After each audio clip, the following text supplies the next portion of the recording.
Turning Tides is an AntiKs Entertainment affiliate.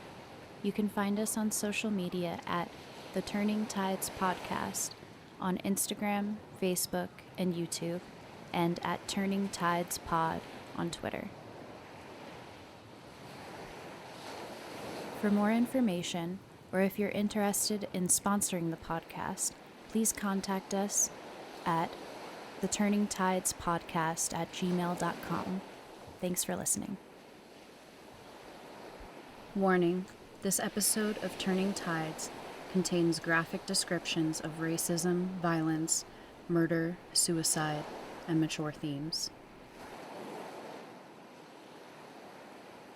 The birthplace of the American labor movement was also the birthplace of the United States as we know it today.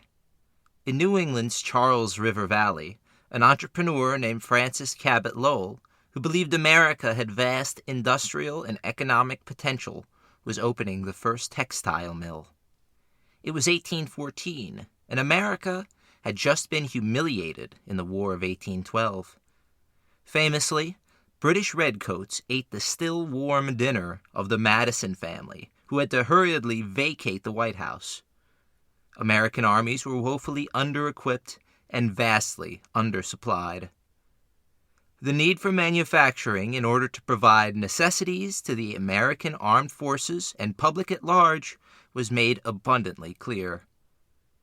Since the colonization of America by the British, the 13 colonies had been purposely deprived of industrial progress. It's clear the British were afraid of what an American industrial market would do to their own burgeoning industries. Once America won its independence, there were two major fields of thought as to what role America should play in the world market. Thomas Jefferson and the Democratic Republicans believed America should always remain an agricultural society, built around small farmers and independent craftsmen, bound by a sense of duty and patriotism. Alexander Hamilton and the Federalists saw the need for Americans to not only produce their own goods, but to produce them on a massive industrial level, while also protecting the new industries through trade tariffs. In English cities like Manchester, the Industrial Revolution was already well underway, and its benefits and failings were clear to many. It enriched a new capitalist class, who believed in profiting by any means necessary, at the expense of their workforce, which was largely illiterate. Industrial workers lived on the edge of starvation in overcrowded, disease-ridden apartments. In America, it was promised that things would be different. The poverty, crime, and avarice created by the British ruling class was a distinctly European phenomenon. America had no royalty. It was a country founded on the principles of liberty and freedom. If an industrial capitalist class developed, they would function as a paternal entity, with the public good in mind, and the moral and physical health of their workers at the forefront of their thoughts. It was in this climate that the Merrimack and Concord rivers were used to power the first industrial town of Lowell, Massachusetts. Named after the recently deceased Francis Cabot, the small town grew rapidly. By 1836, it was a bustling manufacturing hub of 18,000. The factories almost exclusively employed women, with most workers being between the ages of 15 and 30. Supervised by males, they were assisted in their textile work by children. From first light to sunset, they spun cotton, which was picked by enslaved peoples in the South. During the summer, their workdays could last 14 hours in sweltering heat. Making about $3 a week, $1.25 of their paycheck would be used to cover room and board, which was provided by the company. Many women ended up clearing only $1 a week. This breaks down to about 2 cents an hour for 72 hours of work.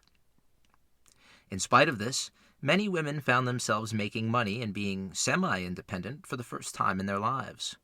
One woman wrote home, quote, "I earned $14.50. The folks think I get along just first rate. I like it as well as ever, and Sarah, don't I feel independent of everyone? The thought that I am living on no one is a happy one indeed to me." Unquote. This attitude makes sense when one considers that the only other outlet for female workers was grueling manual labor on their family farms. In many ways, the first textile mills of Lowell were revolutionary. The owners believed in many of the revolutionary promises upon which America was founded. In contrast, the Second Great Awakening was inspiring people all across the nation to return to their Puritan roots. This led to textile mill bosses attempting to police their employees. They hired, quote, mature Christian women, unquote, to serve as surrogate mothers and moral proselytizers to the young women in their care. On the other hand, the bosses allowed the workers under their employ to edit their own magazine called The Offering. It was the first of its kind and offered a look into the lives of the women working there. One edition says, quote, one nation can look upon the relics of a glory come and gone. We have other and better things. Let us look upon our lyceums, our common schools, the periodical of our laboring females, upon all that is indigenous to our republic, and say, with the spirit of the Roman Cornelia, these are our jewels, unquote. The Lowell Miracle was becoming a national spectacle, and the textile mill was visited by President Andrew Jackson and Senator frontiersman Davy Crockett. These publicity stunts and the manipulated silence of many women workers held for a time, but more and more complaints about long hours were surfacing on the pages of The Offering. Having no pretext for the hours, bosses simply went off agricultural hours, sunup to sunset. This did not account for the idle moments in farming, and the fact that one did not farm inside a cramped, badly ventilated factory surrounded by 100 other people. Women were truly exhausted by the end of their shift, and many experienced severe medical problems. These initial complaints were largely ignored by bosses and overseers, but the first reports of worker quote-unquote mutiny were being recorded. Young women were not simply going to be exploited for the sake of newspapers and public perception. By 1834, much of the luster surrounding Lowell was fading. The company was actively discussing cutting wages of its workers by 15%. This would not stand for an anonymous woman called a dictatress by her supervisor. She rallied 800 of her fellow seamstresses and struck against the company. She mounted a fire pump and delivered a rousing speech to her fellow workers. It was the first time the Boston Transcript recalled seeing a woman speak in public. The women marched, and their demonstration was called an, quote, Amazonian display, unquote, by the mill operators. Many women were blacklisted and forced out of their lodgings. Many others feared such an event and acquiesced to the pay decrease. The ignominious beginning of the American labor movement had stirred. Although beaten, the women of Lowell had learned a valuable lesson about organizing. The next chance to fight for their meager wage was in 1836, when mill owners announced that women would be charged an extra 25 cents for room and board. 1,500 women struck so suddenly and so aggressively that the bosses acquiesced to their demands, and the first victory for organized labor was tallied. Behind the textiles created by these women was the inhumane and unjust practice of black chattel enslavement. Enslaved peoples provided the overwhelming majority of cotton, which the women later spun into thread. It was an undeniable fact. The wealth of northern industry relied heavily on the labor of enslaved black people in the South. This contradiction was apparent and abhorrent to many who lived and worked in the abolitionist New England region. Many workers considered themselves quote-unquote wage slaves. To them, the mill owner of the North was as bad as the human trafficker of the South. This perspective did more harm than good to the labor movement, as white abolitionists considered this view offensive, while the rank and file turned this idea in its head to push forth racist sentiments. These racists believed that when black workers were freed, they would be used as strike breakers, which, in turn, would bring down the wages of white men. The labor movement in America was, and is still, stained by racism, as is the majority of American history. Race was constantly used by capitalists and bosses to divide working-class movements, and it was incredibly effective at destroying many of them. It was even used by Confederate apologists to demonstrate that chattel enslavement was not all that bad, as these human traffickers had to theoretically house, feed, and care for those they enslaved, while a capitalist could work someone to death and easily replace them at no loss. This argument would continue for decades, and race would be a prime point of divergence for the labor movement in the coming years. As the 1840s began, there were active efforts to change society, as many believed the current manufacturing system of capitalism was passive and cruel. One of the leading thinkers who facilitated these changes was Parisian Charles Fourier. Philip Dray says, quote, Fourier envisioned rural agricultural and industrial units of approximately 1,500 gathered in a collective. The members would serve the larger entities according to one's personal aptitude or expertise, unquote. These communities were seen as serious alternatives to factory life, and they were located everywhere from Long Island, New York, to the Midwest and beyond. Almost 1 million people were members of utopian settlements during the 1840s. Brook Farm was one of the most successful of these communities, operating a community school which was attended by Robert Gould Shaw, famous leader of the all-black 54th Massachusetts Infantry during the Civil War. Unfortunately, many of these utopian communities completely failed. At Brook Farm, a fire destroyed the main communal structure in 1846.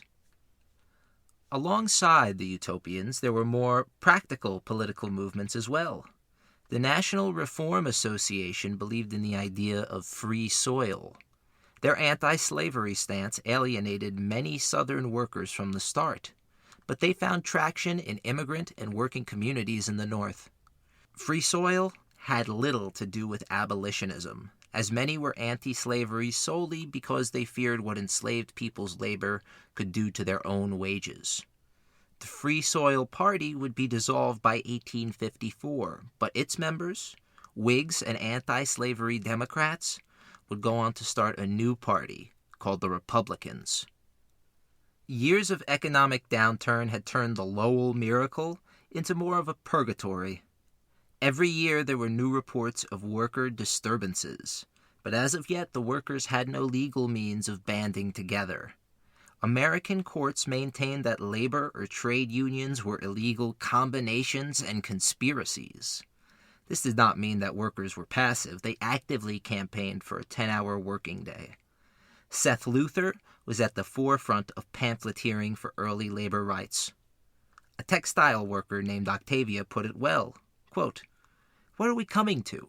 Here am I, a healthy New England girl, quite well behaved, bestowing just half of my hours, including Sundays, upon a company, for less than 2 cents an hour, and out of the other half of my time I am obliged to wash, mend, read, reflect, go to church, etc. I repeat it, what are we coming to?" Unquote. The issue was at the heart of the 1827 Philadelphia carpenter strike, which led directly to Martin Van Buren's executive order, which standardized the 10-hour day for federal workers and contracts in 1840. Riding this success, Sarah Bagley became a preeminent spokesperson for the cause. She and her followers were threatened with blacklisting. Bagley was flabbergasted. She said, quote, "Deprive us, after working 13 hours, of the poor privilege of finding fault, of saying our lot is a hard one. Intentionally turn away a girl unjustly prosecuted for free expression of honest political opinions? We will make the name of him who dares the act stink with every wind, from all points of the compass. He shall be hissed in the streets, and in all the cities of this wide-spread republic.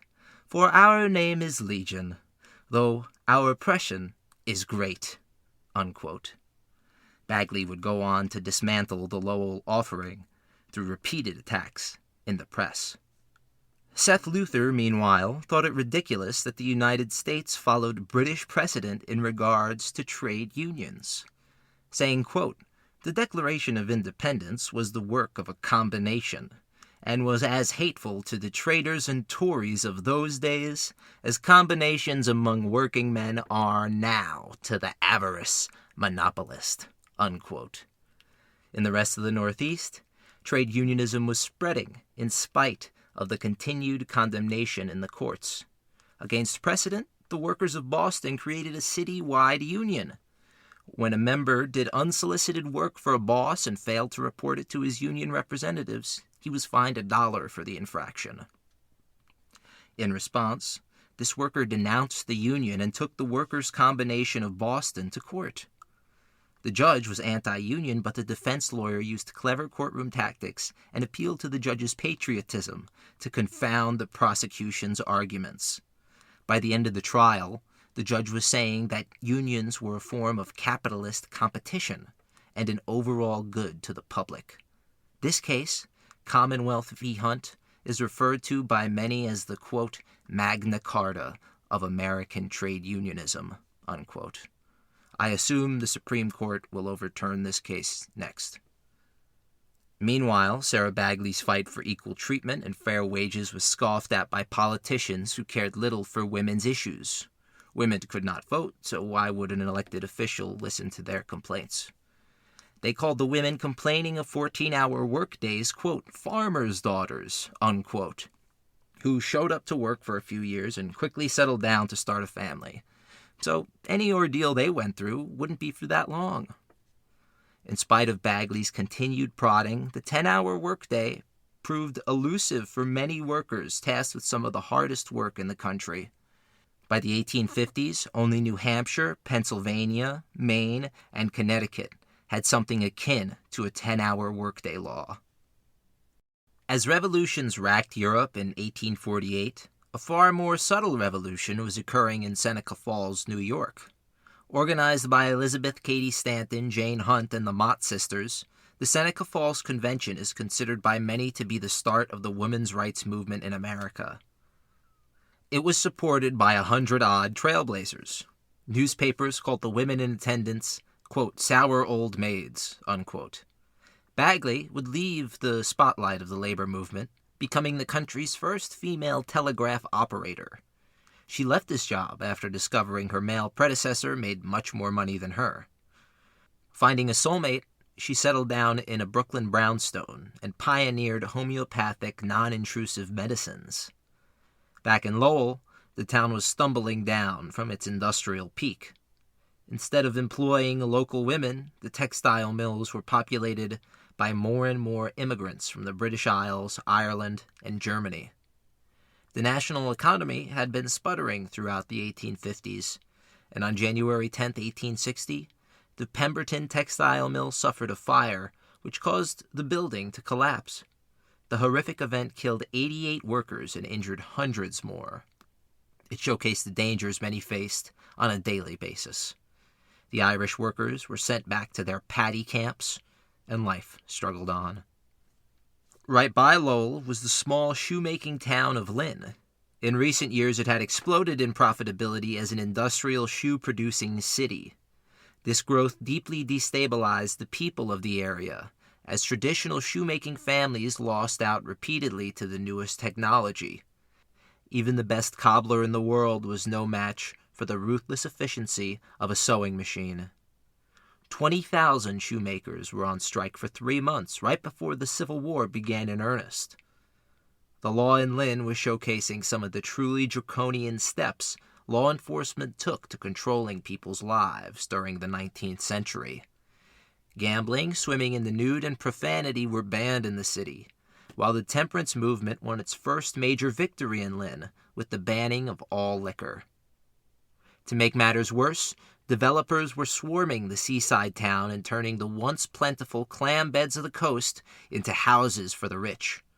The poor were being constricted into smaller and smaller parcels of public land and allowed fewer economic opportunities as well. When the factory bosses said they needed to cut wages to deal with the crippling economic recession, workers stepped in and attempted to compromise with their bosses. They endeavored to get the government to subsidize a mutually agreed-to work stoppage, but bosses balked at this offer. It was Washington's birthday, February 22nd, 1860, when 20,000 people took to the streets, carrying American flags and banners which read, quote, "Our cause is just and our union perfect," unquote. Shoemakers arrived from across the region to support. The next day, things became less than perfect. Rumors spread that bosses were sending stockpiled shoes to market, and the wagon drivers who supposedly had the shoes were roughed up by angry workers.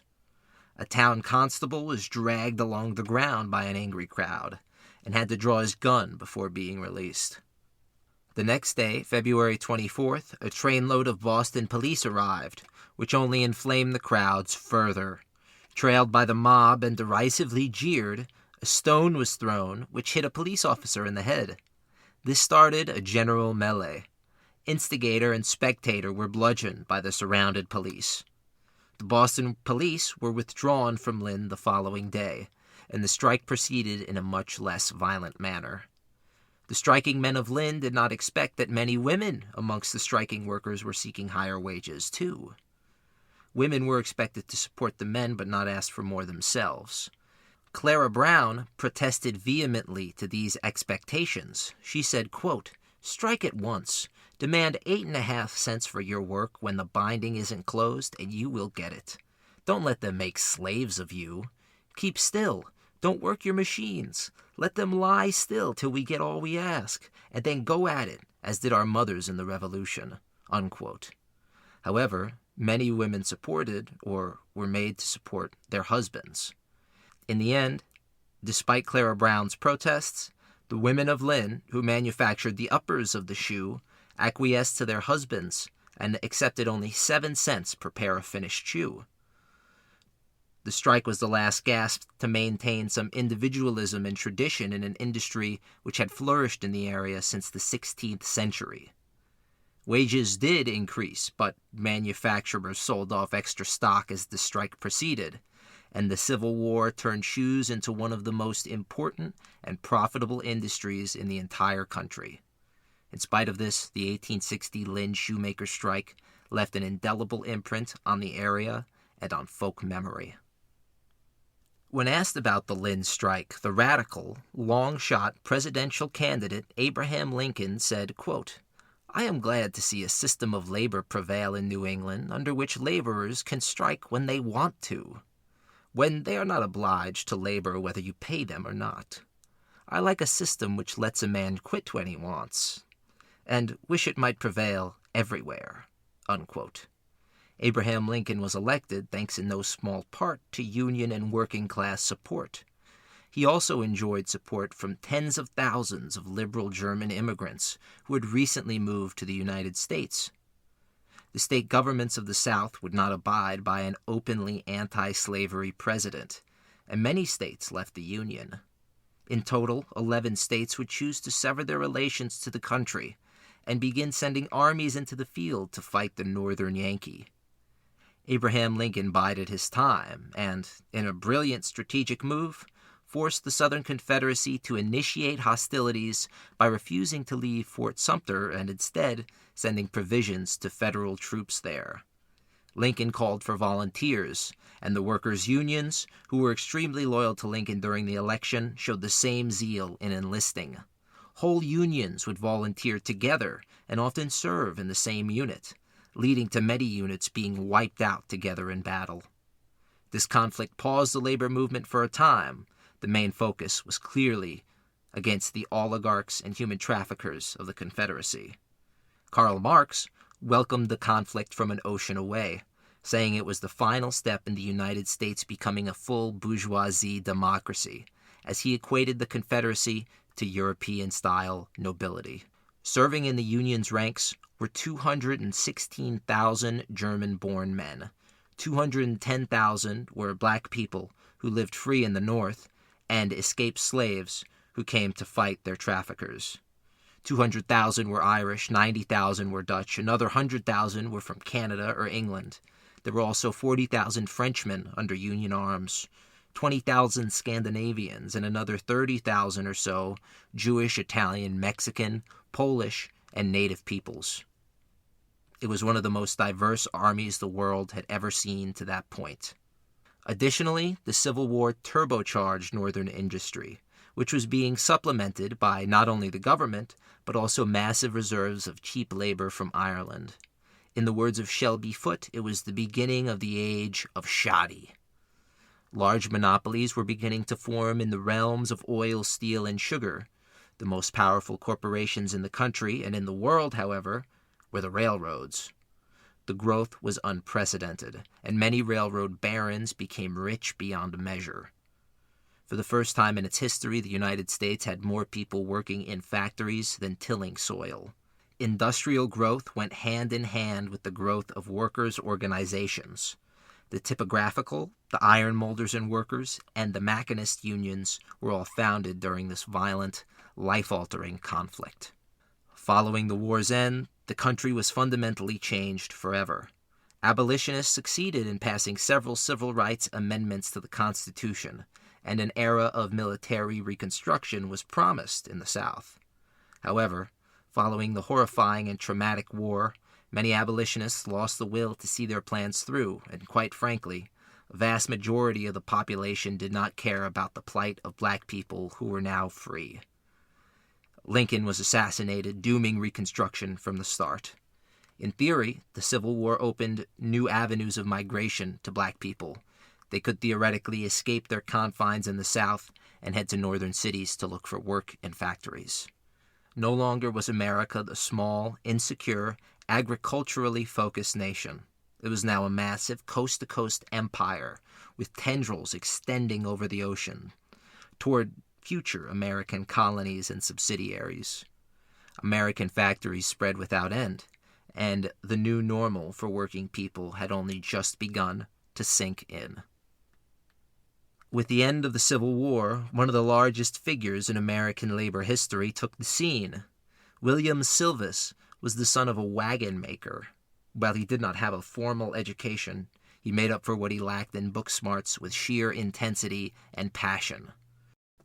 To quote the New York Times, "Perseverance and determination are as plainly written upon his countenance as if they were written there in indelible ink." Unquote. He spent his short life fighting endlessly for the iron molders he represented, traveling from town to town, always in poor health and constantly out of money. He was a neglectful father and husband, completely devoted to the cause for which he stood. Philip Dray says that Silvis believed organized labor was a, quote, powerful locomotive, sitting in readiness on a track but without sufficient fuel to move forward. Only a unified movement of workers could do that, could wield the power needed to confront capital, unquote.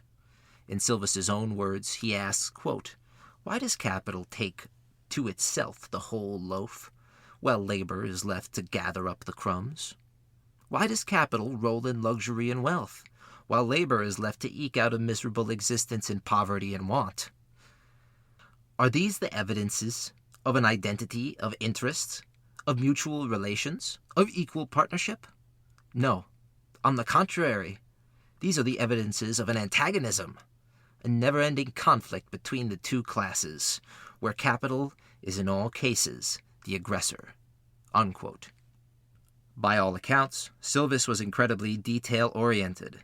He standardized the collection of dues, while also creating a massive index card system to keep track of enlisted Union members. He was an uncompromising and frightful spectacle when angry, which was most of the time. Silvis believed all workers belonged in a union, so when some refused, or even worse, some chose to scab, Philip Dray says, quote, he could become apoplectic, unquote. He kept with him a scab album, where he tracked names and addresses of known strikebreakers.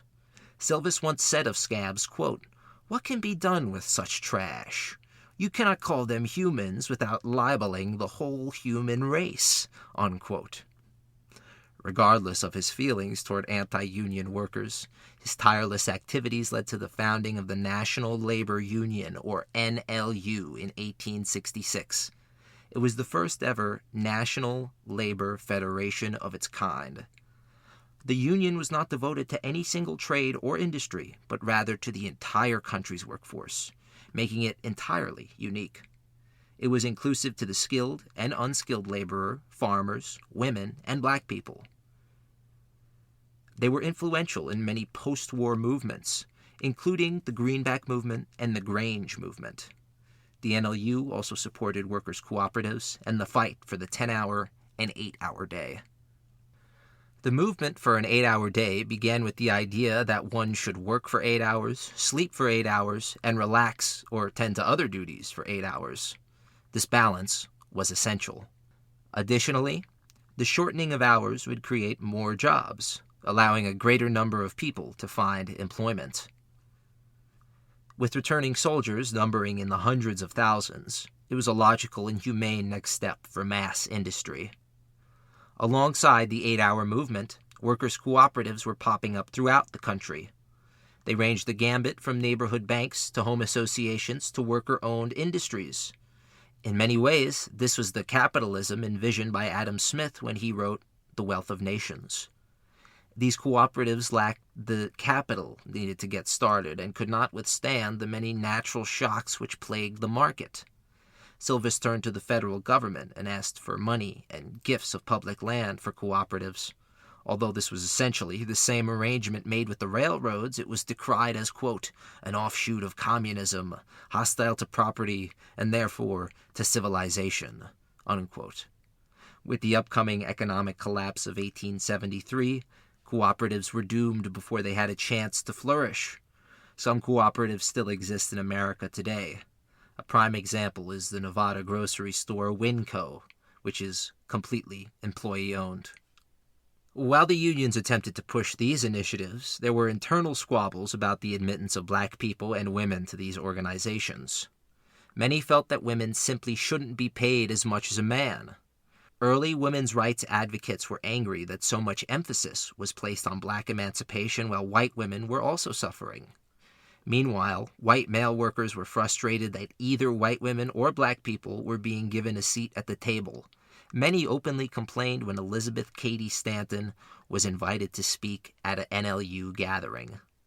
Also at this meeting was Susan B. Anthony, who pointed out the undeniable fact that if women were paid equally to men, all labor would reap the benefits.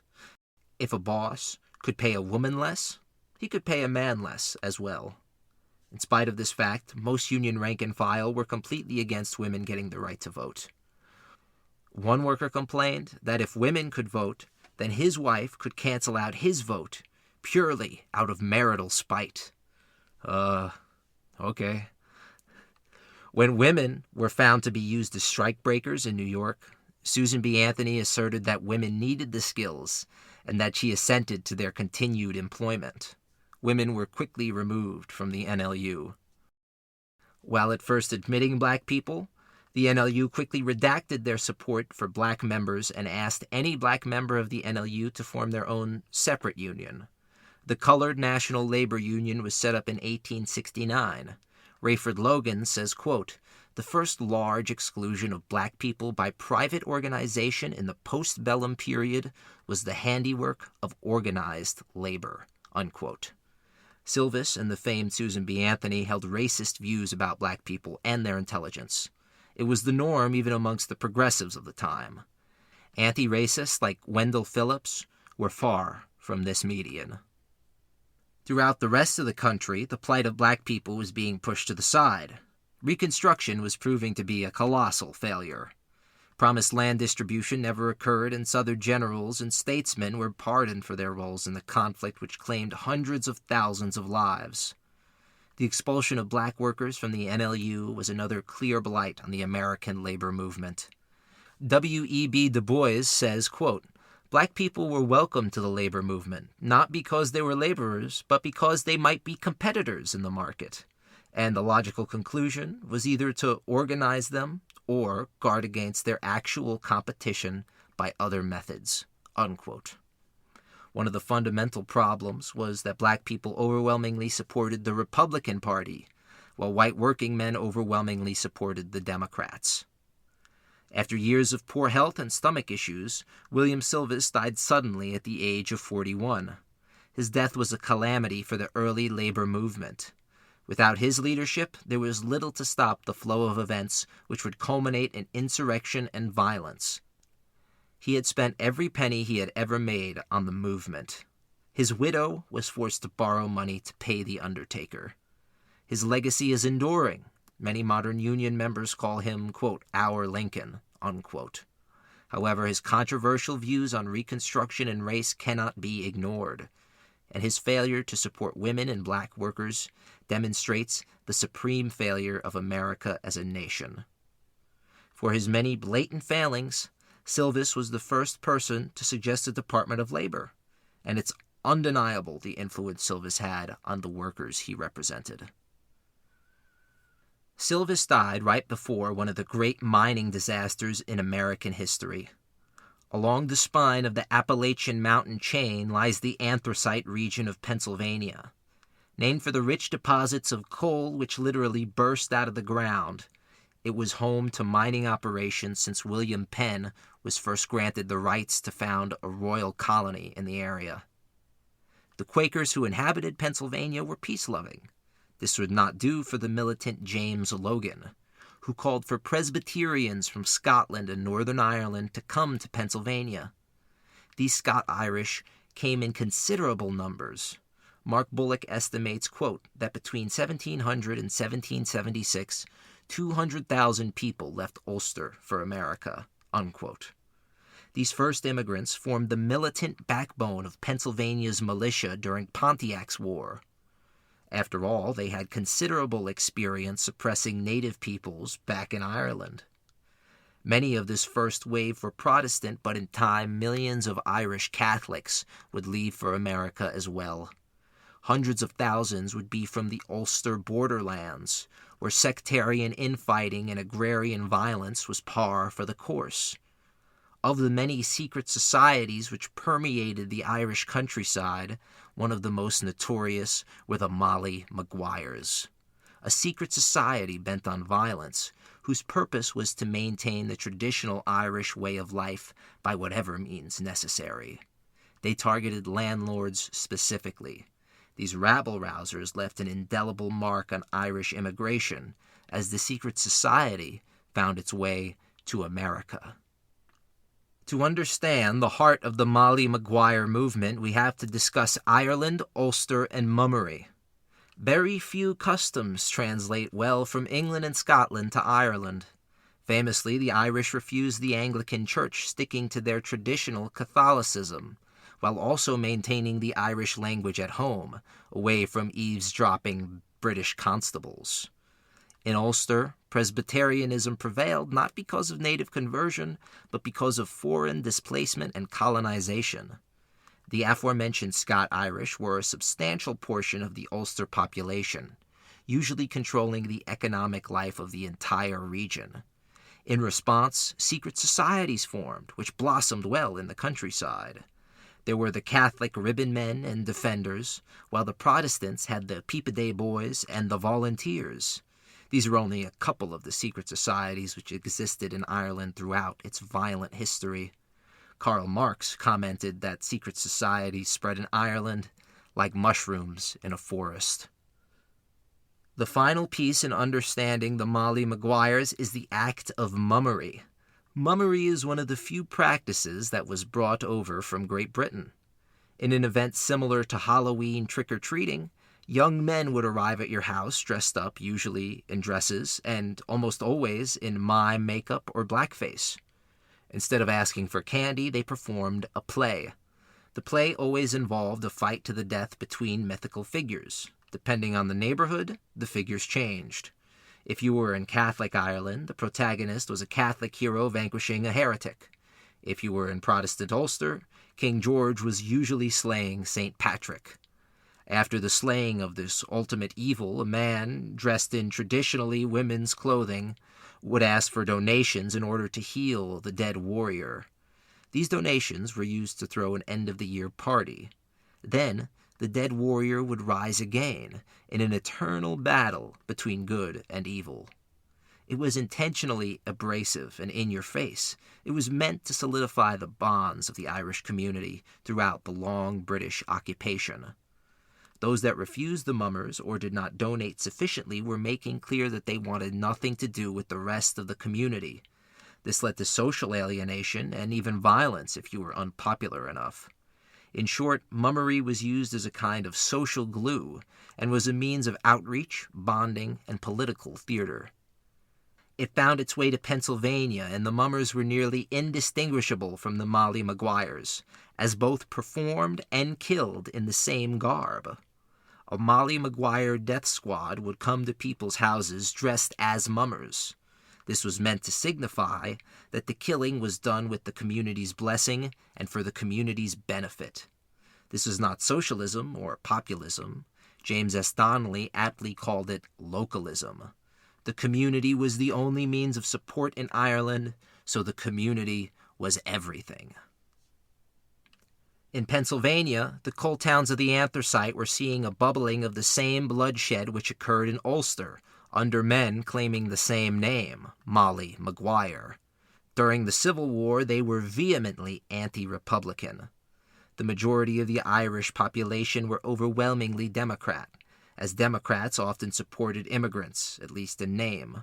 Republicans, on the other hand, were anti-immigration and had many xenophobic know-nothings, or those who detested immigration while claiming they were Native Americans, in their party ranks. Additionally, military conscription was widely hated by Irish immigrants, while Republicans overwhelmingly supported it. Irish immigrants also tended to be incredibly racist, seeing black people as competition and causing their share of race riots throughout Pennsylvania. At the draft's beginning, the anthracite region was targeted by draft officers specifically for its Democratic leanings. Prior to 1863, enlisted soldiers did not have the ability to vote, so as a way of rigging the election, Republicans would draft soldiers from largely Democratic districts, thus disenfranchising them. The anti-draft sentiment grew to such an extent that authorities in the anthracite were worried about tens of thousands of miners joining General Lee's invading Confederate army.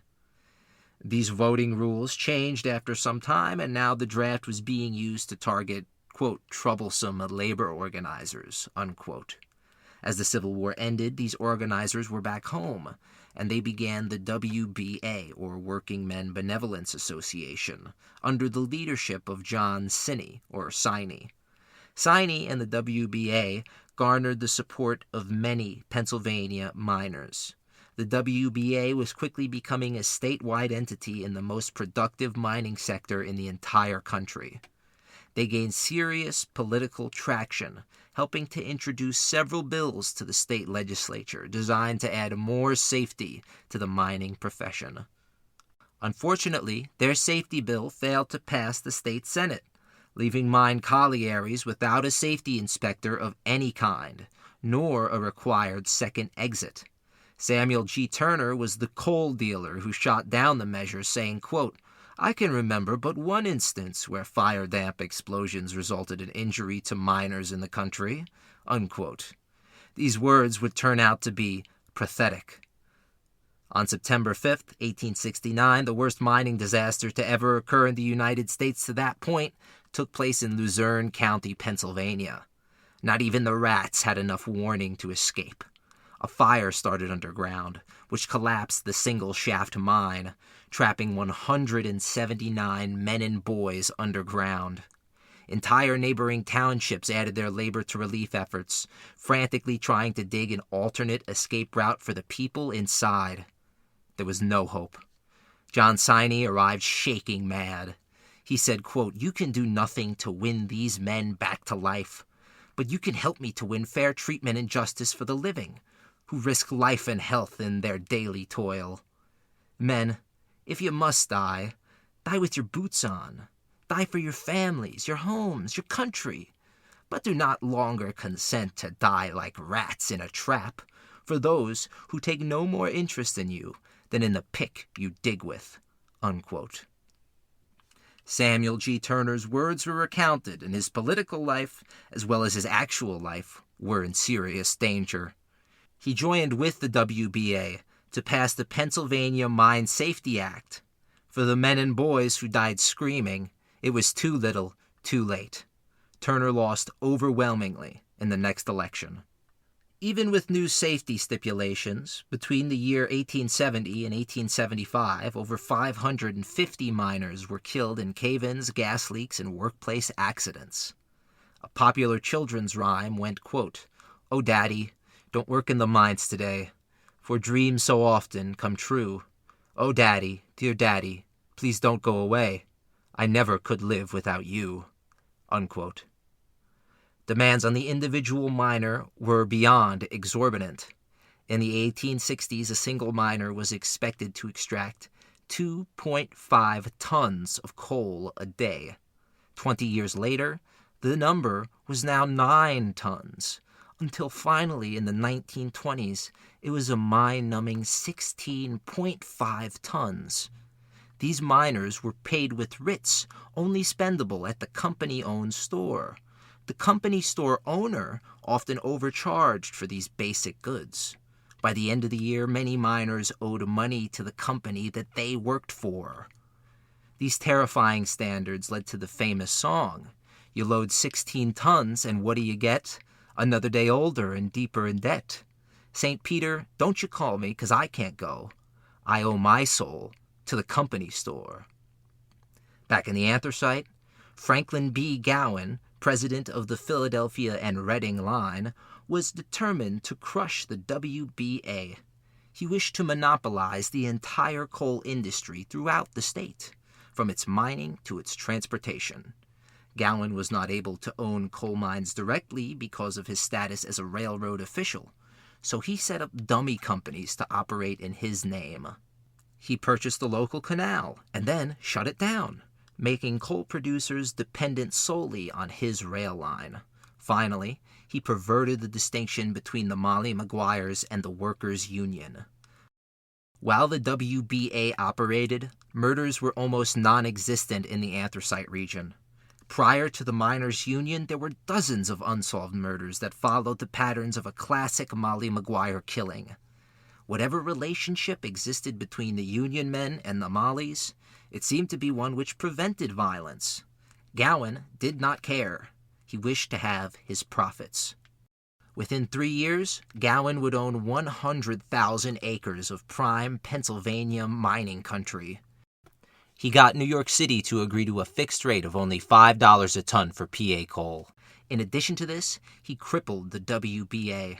In 1873, he was granted permission to start a private law enforcement agency called the Coal and Iron Police. He would use these hired mercenaries to arrest labor leaders on trumped-up charges. In 1873, he met with Allen Pinkerton, leader of the detective agency, the Pinkertons. Pinkerton was a highly religious and authoritative man. He famously collected information for the Union during the Civil War. Extravagant stories he was told about the Maguires was all he needed to act decisively. He sent one of his best detectives, the Irish Catholic James McParlane, to infiltrate the secret society. He succeeded in his objective, pretending to be a wandering worker on the run for murder. While he may not have instigated any crimes, his introduction into the secret society shook its whole structure.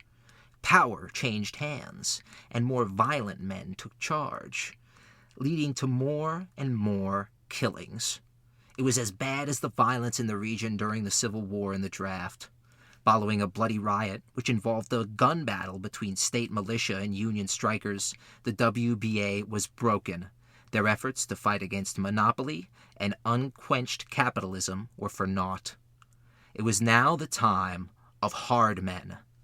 The Mollies would emerge once more from the underground, as if springing to life at the request of the community, to seek vengeance in the old way. One such threatening notice of the Mollies read, quote, "This is to give you, the Gap men, a clear understanding that if you don't quit work after this notice, you may prepare for your death. You are the most damnedest turncoats in the state. There is no place fit for you boot hell, and you will be soon there, Molly," unquote. Another makes clear the reason for violence. Quote, I am against shooting as much as ye are, but the Union is broke up, and we have got nothing to defend ourselves but our revolvers, and if we do use them, we shall have to work for 50 cents a day, unquote. By 1875, 347 names were turned over to Gowan, and dozens were arrested in connection with the secret society. By May 1876, Gowan was prosecuting the men considered to be Mollies. He packed the juries with highly conservative Dutch and Quaker farmers. Gowan said, quote, behind the Molly Maguires stalked darkness and despair, brooding like grim shadows over the desolated hearth and the ruined home. And throughout the length and breadth of this fair land was heard the voice of wailing and lamentation, unquote. On June 21st, 1876, the jury's verdict came in, and it was a foregone conclusion. Both Republican and Democrat had smothered the labor movement in the anthracite for the purpose of gaining wealth and coal. 10 men were sent to the gallows on June 21st, 1877. It was known as the Day of the Rope, or Black Thursday. Hoping to end labor unrest once and for all, the country was about to plunge into what can only be described as a class war. Starting in 1873, an economic panic caused by unfettered capitalism and war swept the world at large. In Vienna, Austria, everyone withdrew their money from the banks, creating a ripple effect throughout the globe. In the United States, the panic took the form of the failure of many financial firms, the largest of which was J. Cook & Co. As the economy collapsed, so did dozens of national unions. From 1870 to 1877, 23 national unions broke apart. The NLU had folded alongside the cooperatives it supported. The Paris Commune had terrified the ruling class. Authorities now connected labor agitation with foreign politics like Marxist communism. Additionally, social Darwinism, quite contradictory to the beliefs of its namesake, was garnering huge traction with the country's government officials and intellectuals. These callous officials did nothing as 5 million unemployed people begged for work. In September 1873, 15,000 unemployed marched in New York City. The authorities sent in the cavalry, who came in charging, quote, like Cossacks, according to a Russian immigrant. The cavalry ran people over, bludgeoning them with clubs.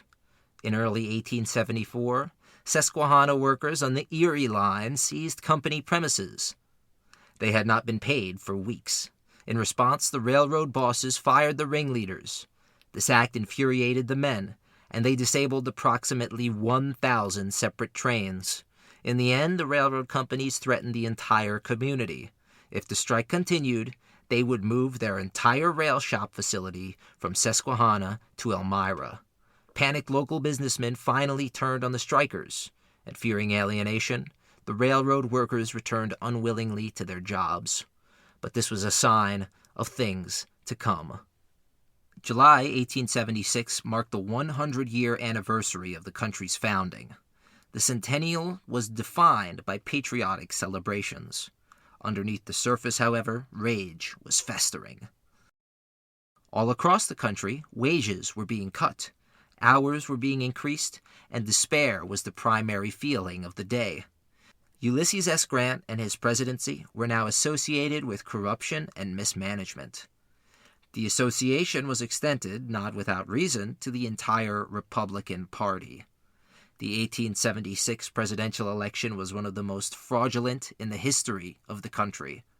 By all counts, Democrat Samuel Tilden was the winner, but behind the scenes, deals were made, and the South threw its support behind his fraudulency, Rutherford B. Hayes, who in turn promised federal money to the Southern Railroad and the end of Northern Reconstruction.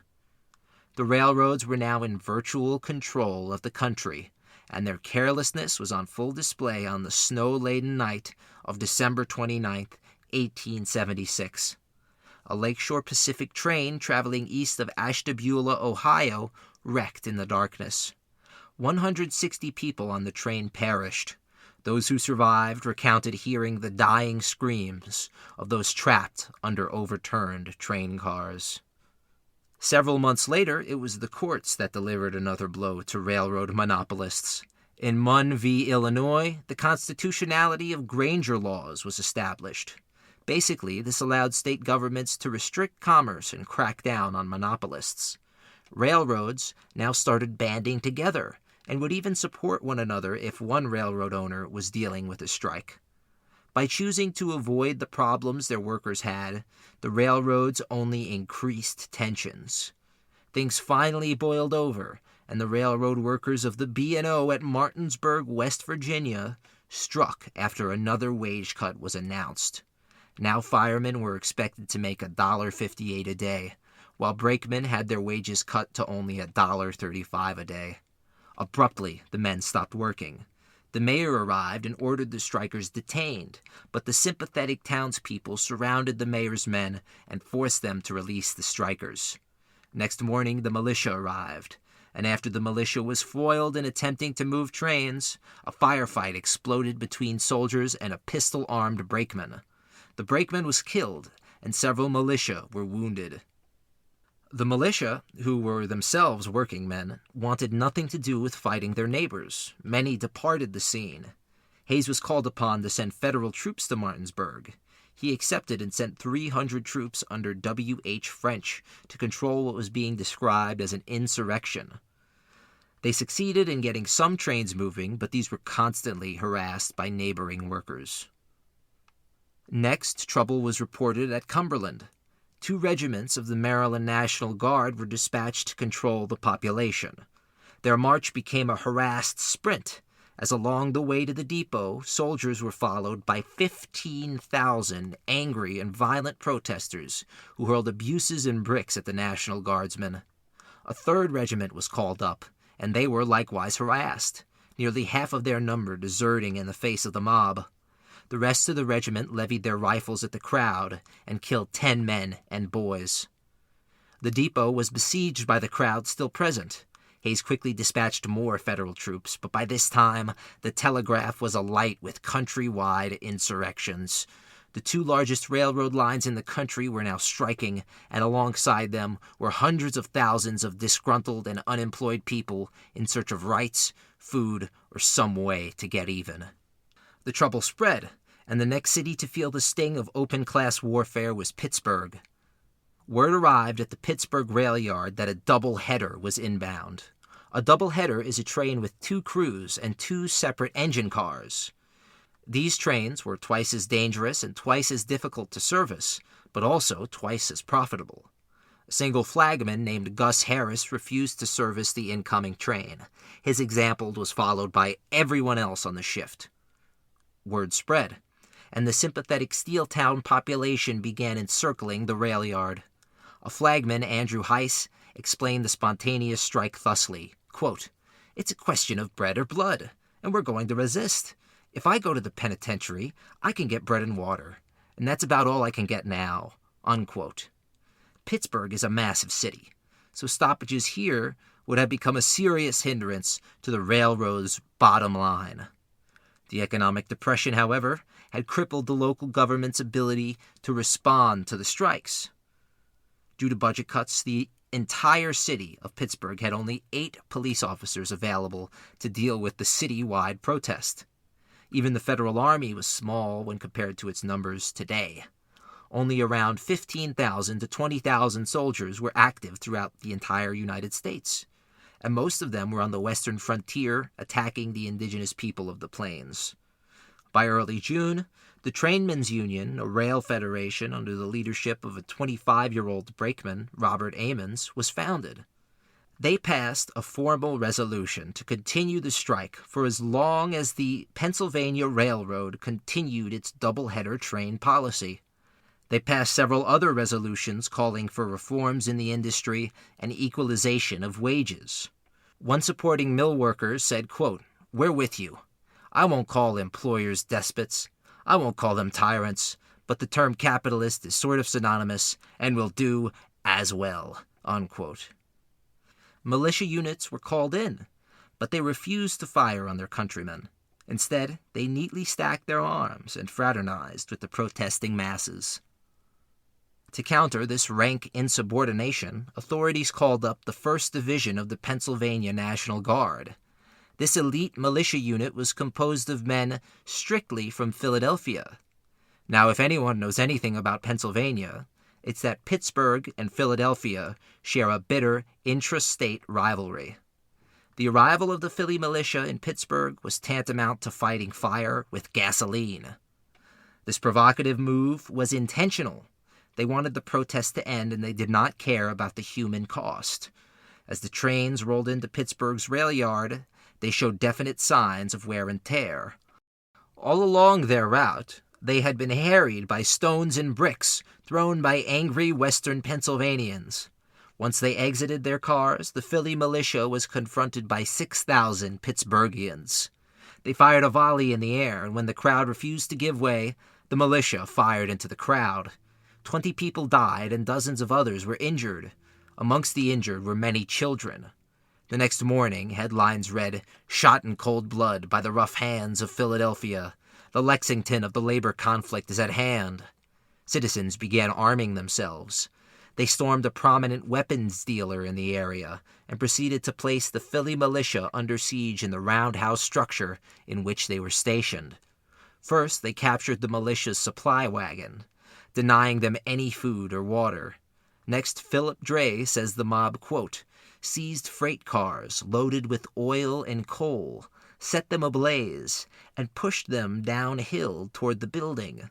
By Sunday morning, the roundhouse was on fire, and the captive guardsmen had no choice but to evacuate as best they could. Several soldiers were struck by bullets as they headed for the safety of the arsenal, prompting a commander to order a Gatling gun, fired to disperse those who continued to harass the troops. Unquote. It would not be the last time machine guns were used on workers by state militia and National Guard units. The crowd moved on to Pennsylvania Railroad property, ripping up track and sabotaging trains and freight cars all along the way. Throughout the rest of the country, workers were marching and striking for their rights. In Galveston, Texas, black longshoremen were at the head of the strike, calling for $2 a day. In a rare moment of racial solidarity, white longshoremen joined alongside them. In Louisville, Kentucky, marauding strikers closed factories and attacked rail tracks which belonged to the Louisville-Nashville line. There were also massive strikes and disorders in Baltimore, throughout New York State, and throughout the rest of Pennsylvania. In Chicago, the unrelenting force of modernization was taking its toll on the second city. It was the #1 rail hub in the entire country. Anyone traveling by rail to the upper Midwest eventually found their way to Chicago. This amount of business led to massive amounts of inequality and greed.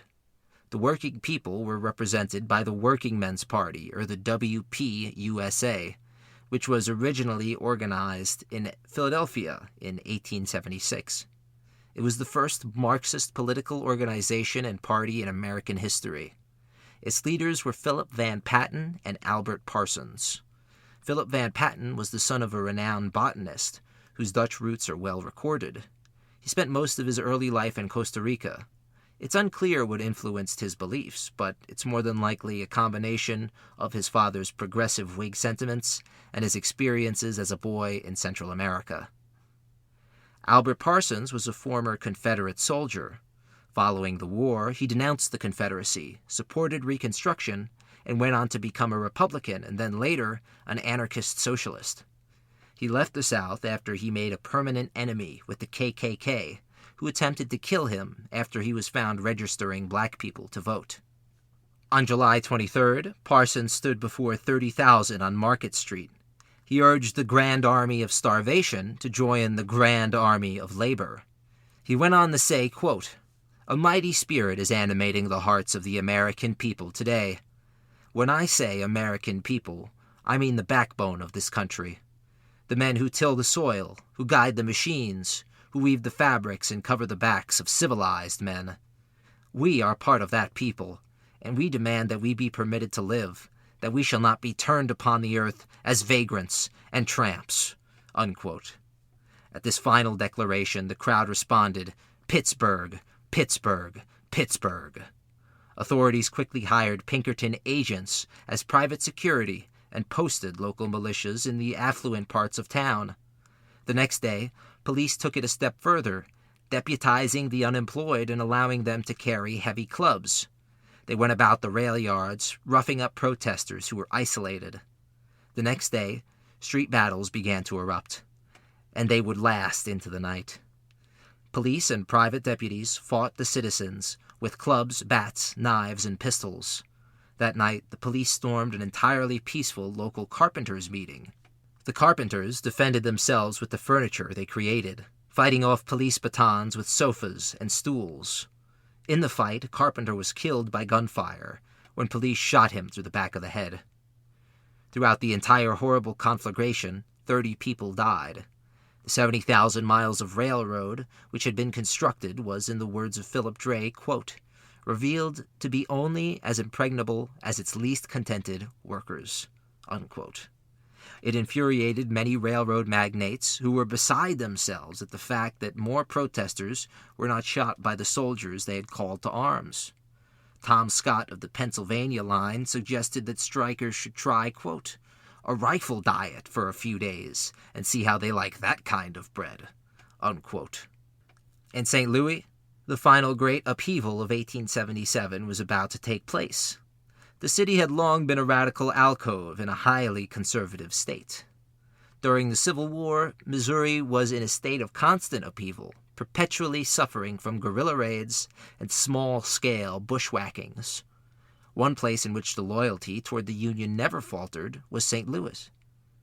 There, the large number of progressive German immigrants turned St. Louis into a mini-Germany, in a city named after a French king. Many of these Germans were veterans of the German revolutions of 1848, while others belonged to the First Internationale, or the International Working Men's Association, or IWA for short, which was founded by Karl Marx and Friedrich Engels in Germany, eventually moving its headquarters to New York. The IWA failed due to constant bickering between Marxists, anarchists, and the dozens of other political opinions which permeated the organization. But it's largely thanks to these radicals that Missouri remained loyal to the Union. Robert E. Lee blamed the Germans for the loss of Missouri, and Lincoln said that without Missouri, quote, "the whole game would be up," unquote. Germans also made up a huge number of the generals on the Union side, most famous of them being Franz Sigel, whose German division saved the day against the Confederacy at the Battle of Pea Ridge in 1862. Besides Chicago, St. Louis was the largest rail hub in the country, and for anyone traveling south to east or vice versa, it was the only connection. Additionally, the outskirts of St. Louis constituted the second most productive mining region outside of the anthracite in Pennsylvania.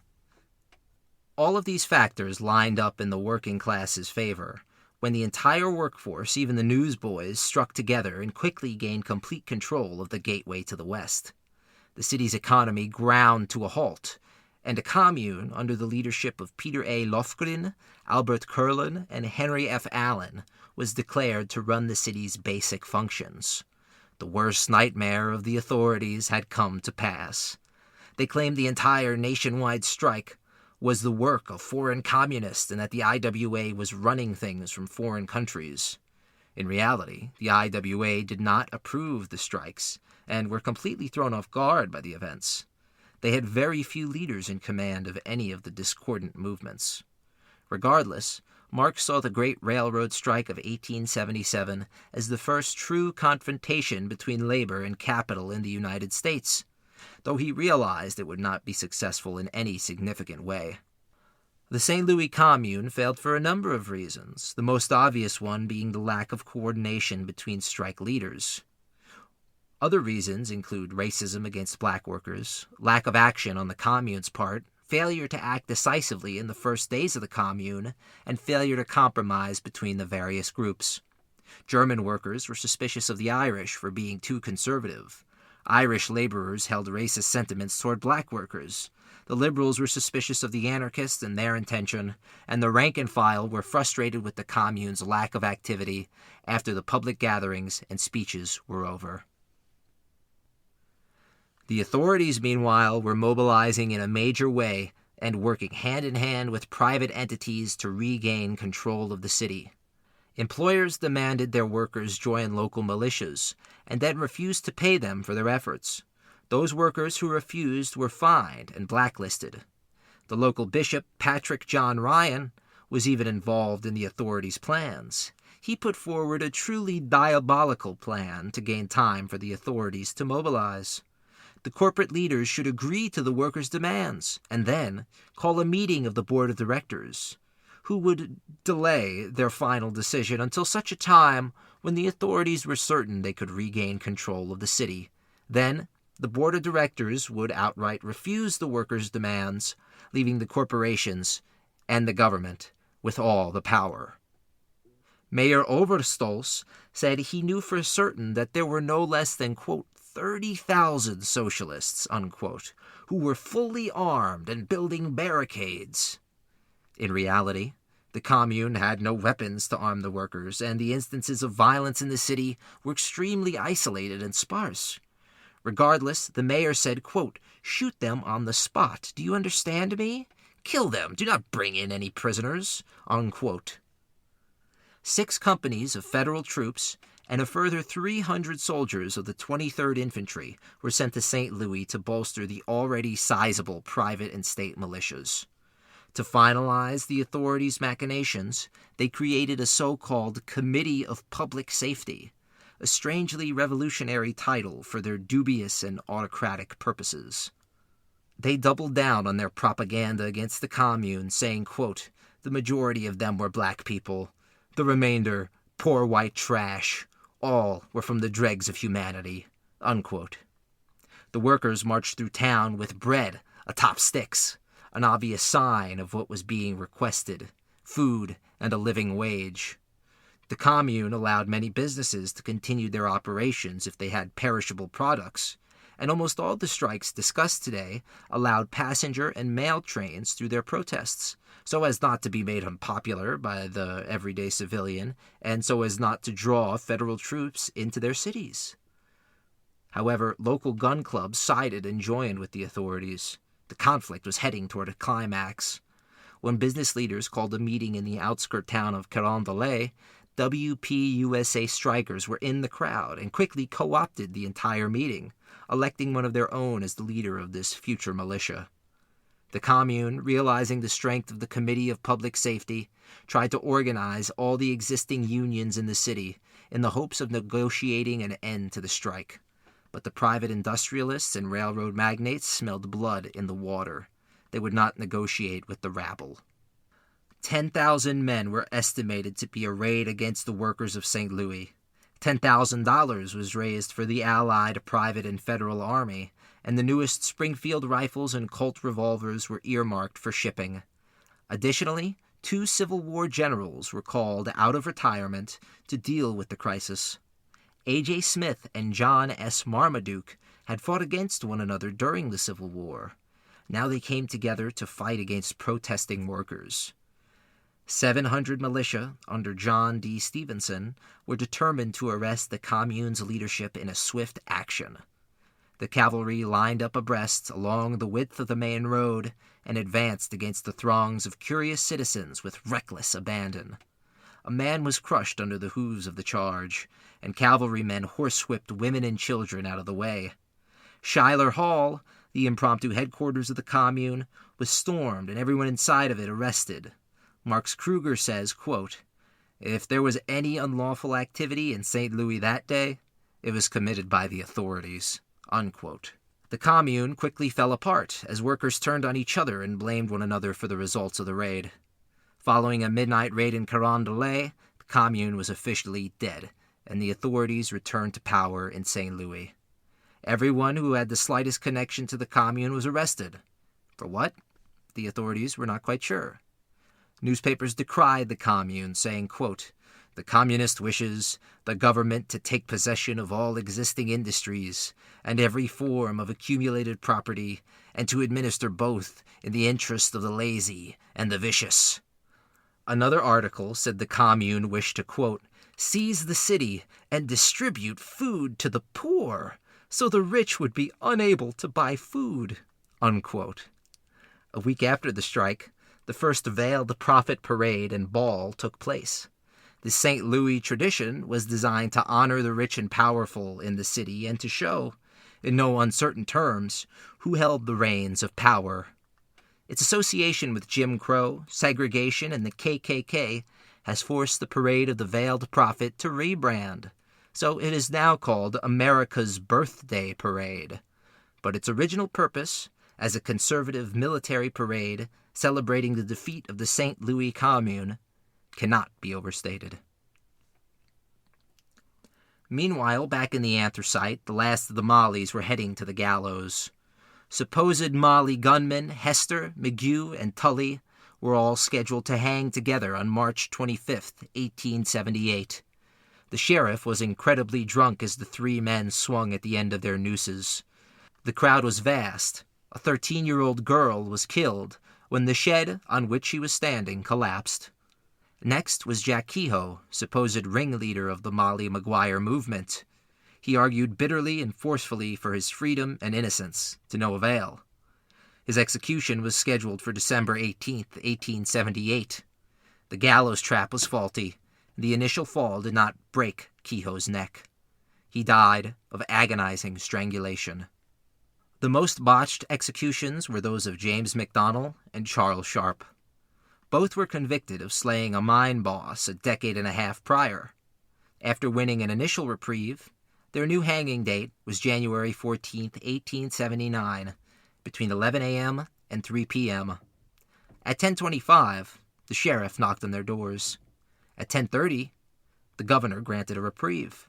At 10:37, the news reached the Maw-Chunk telegraph office.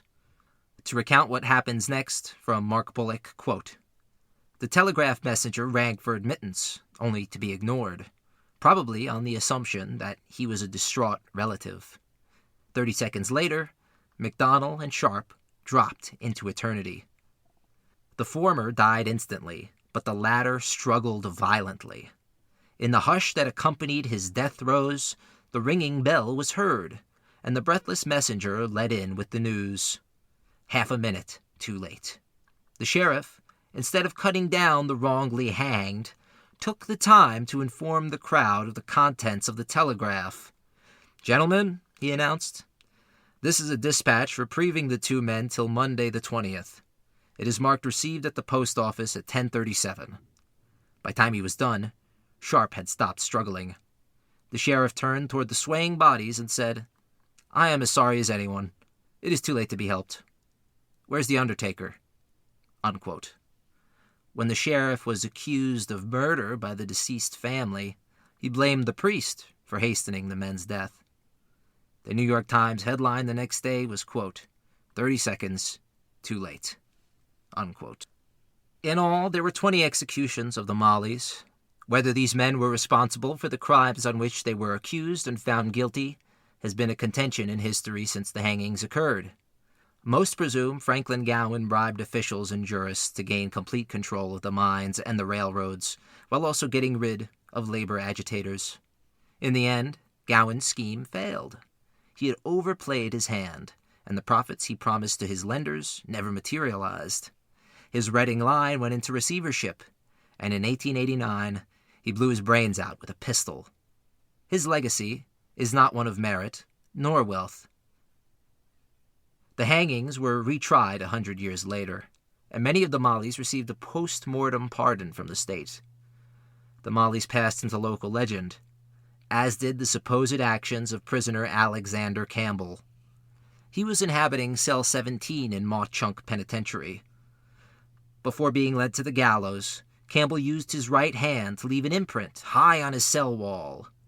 He had sworn he was innocent. He said, quote, there is proof of my words. That mark of mine will never be wiped out.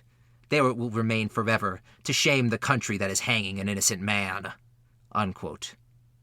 Although many attempted to erase the handprint, it was visible well into the 20th century. In spite of being covered with plaster now, the print remains. The plastered-over handprint is an apt parallel for the American labor movement. It has been castigated and manipulated, but it remains, in spite of the plaster. The first great conflict between the two forces, capital and labor in America, would not be the last.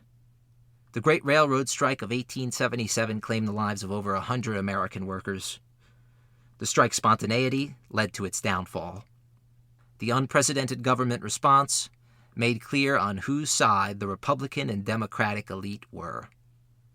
They put aside years of bitter sectional differences to crush organized labor, and the increase in National Guard strength can be directly linked to combating labor unrest.